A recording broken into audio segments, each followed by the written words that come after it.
the editorial staff of the Times? Right now, And how do you divide the different floors Sure. of the building? right now, the staff is at its largest it's ever been, ironically, despite there being layoffs and buyouts like every other organization around. I want to say there are 1,200 journalists employed, and that includes our digital staff, our folks in the international bureaus. The way it's broken down now, like I said, it's going to change because we're contracting floors. The reason we're contracting first is because we did an innovation report, which basically was a look at the New York Times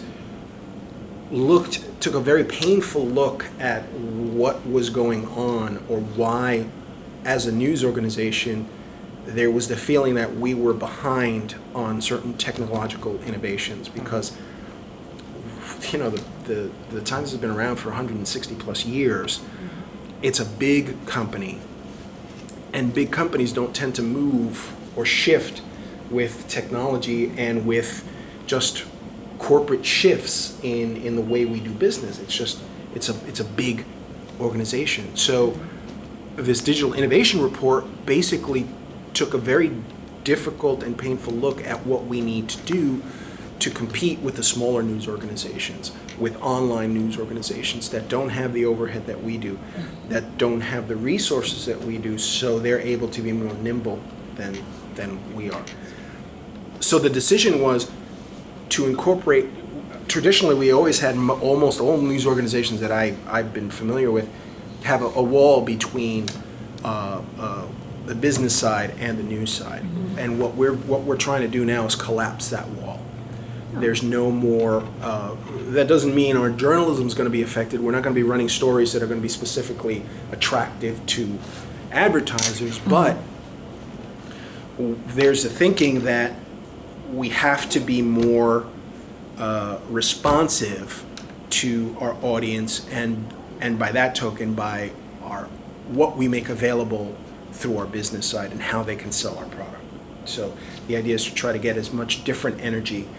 I like the idea.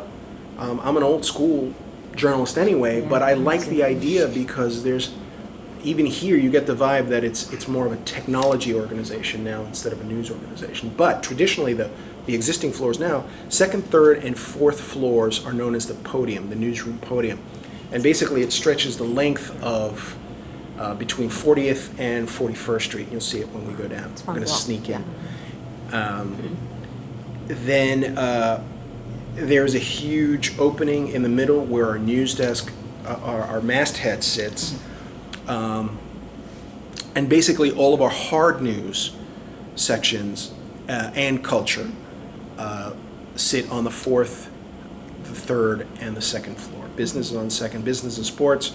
Then it breaks down national, foreign, metro, and then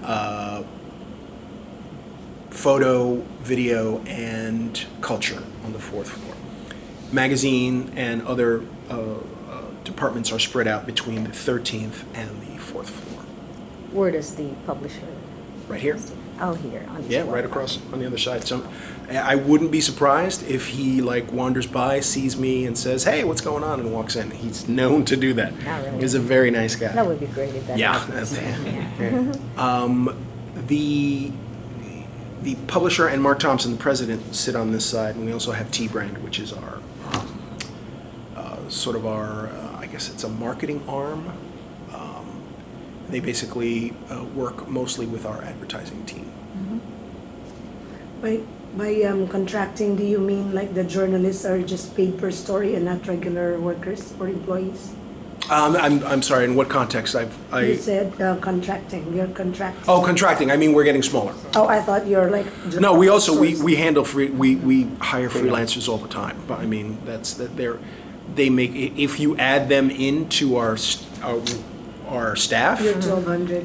Our 1,200. Yeah. Well, please, we'll be past 2,000. Where do you categorize the photographers? Are they part of the 1,200? Oh yeah. The photographers. Yeah. Oh yeah. The bulk of our photographers are on staff and guild members.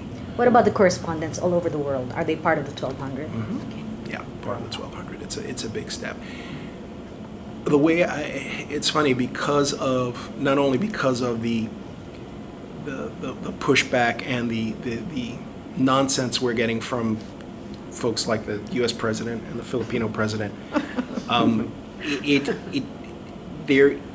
always get the sense that, and I can't speak for the publisher obviously, but that the plan here was always to be the last man standing.